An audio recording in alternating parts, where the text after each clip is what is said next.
Une plate-bande de fleurs plantée le long d'une école maternelle. Un exemple de ce que le nouveau maire écologiste de Bordeaux, Pierre Urmic, veut réaliser en ville avec son plan de végétalisation. C'est pas un gadget, c'est le début. On a annoncé avec Didier Jean-Jean, là, mon adjoint, on a dit que c'est la saison 1, c'est-à-dire on commence.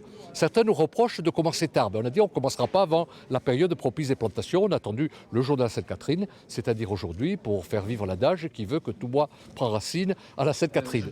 Pour cette première année de mandat, 100 racinerons, 100 arbres fruitiers et 5 microforêts, 4 dans des parcs et jardins, la dernière ici, place Biodel. Là où nous sommes, je crois, plutôt audacieux par rapport à une vision assez classique de ce qu'est la végétalisation en ville, c'est que nous disons, quitte à apparaître comme étant impopulaire, il faut déminéraliser, c'est-à-dire il faut casser du bitume.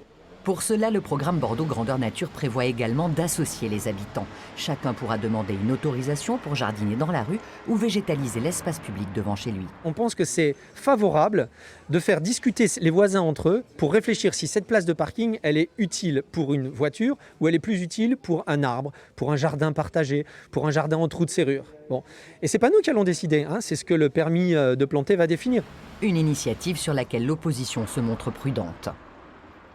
Il va falloir faire un peu de concertation parce qu'aujourd'hui, le taux d'occupation des places de stationnement en ville est de 125%.